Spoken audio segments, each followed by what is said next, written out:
નહીં 1000 વાર તો નોત ડગા ભાટ તો નોત પાંડવા જ દુર્યોધનની સામે થતા નોત પાંડવા જે અગ્નિપથમાં જીવતા નોત પાંડવ તમારા હૃદયની રેમ પર રાખતા તો પ્યાર ના થઈ જાવ પાંડવ ધૂળ ફાંકતા પાંડવોને ધૂળ ફાંકતા કરતા રાજા વિચારી જરા વિચારજો કૃષ્ણનો અવતાર શ્રી કૃષ્ણનો જન્મ કહેવાય છે કોણ તેને હણી શકે તેનો જગ પાળશે દ્રોણના ટંકારથી દીપાળ સૌ ડરા કરે હણમાં તો આપ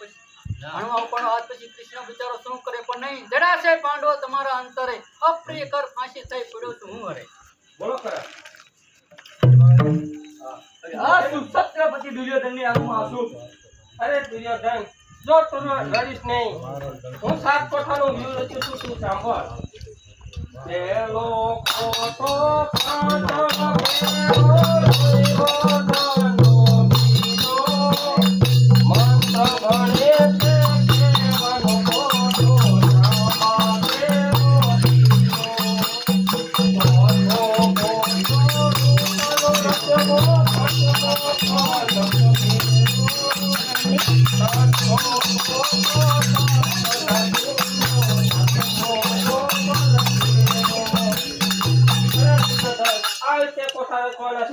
પાંડવ સભામાં હાલ કેન મોકલ્યો લે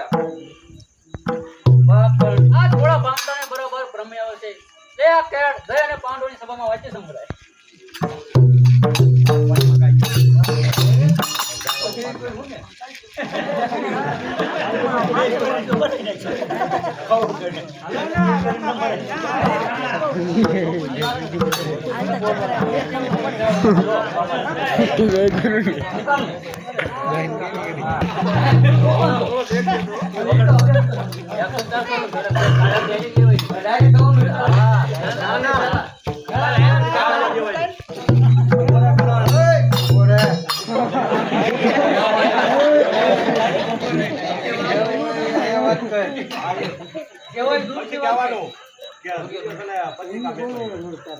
પત્રિકા મોકલેલી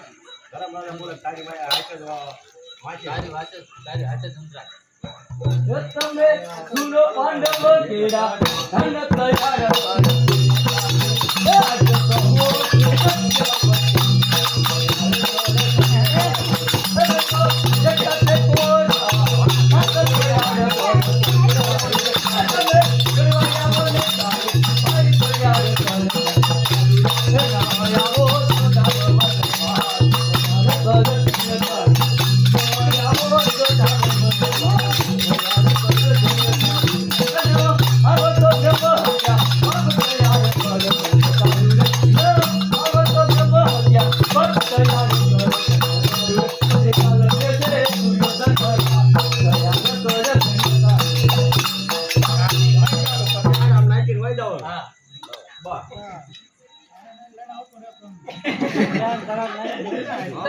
દુર્યોધને અંતે ગગાના પાસા ફેંક્યા મારો વીર અર્જુન ત્યારે કૃષ્ણ સાથે પાતાળ ગયો છે અને પાછળથી 7 કોઠાનું યુદ્ધ રચ્યું છે તો આ 7 કોઠા અર્જુન સિવા કોઈ જાણતું નથી ઓ પ્રભુ આ યુદ્ધ લડવા કોણ જશે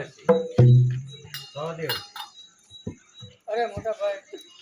તો શા માટે કરો તો આપણી સભામાં આપણી સભામાં અરે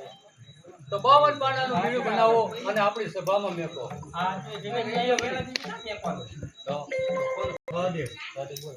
અરે મોટા ભાઈ બોલો ના ઉપાય બોલો કૃષ્ણના હાથમાં બા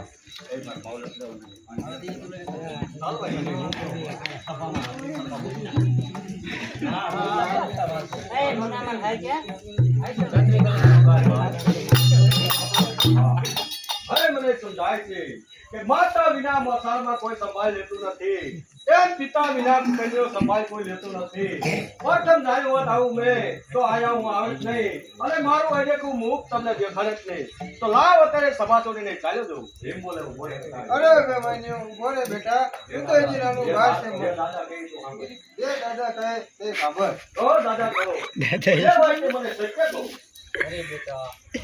અત્યારે દુર્યોધને 7 કોઠાનું યુદ્ધ જીત્યું છે અને તારા પિતા અને કૃષ્ણ પાતાળ ગયા છે અને પાછળથી આ દુર્યોધને 7 કોઠાનું યુદ્ધ જીત્યું છે એ યુદ્ધ લડવા કોણ જાય એથી હું મોટી ઉપાધિમાં હમણાં દાદાની ચિંતા દૂર કરી દઉં 100 કોઠા તો માતાના ઉદરમાં હતો તારે મામા કૃષ્ણએ મને શીખવાડ્યા છે પણ 7મો કોઠો જાણતો નથી એટલા માટે લાચાર હા દે. અરે મોટાભાઈ, આપણી સભામાં એક શરૂ કરી શકો, આપણી સભામાં સરસ વાત છે. આપણી સભામાં 64 પાનાનું બીડું અને 65 પાનાનું બીડું ઝડપી લો. ઝડપી લે બીડું રણ સંગ્રામમાં, યુદ્ધ કરી હામમાં, દેખાડી દે દૂધ સતરાણી માતનું, દીપાવી દે નામ જન્મદાતાનું, અને વિજય મેળવી લે અમર નામનું. મારો જીવ તો ઘણો મોડો થાય છે. પણ જ્યાં પીર મંદિરની વાત આવે છે,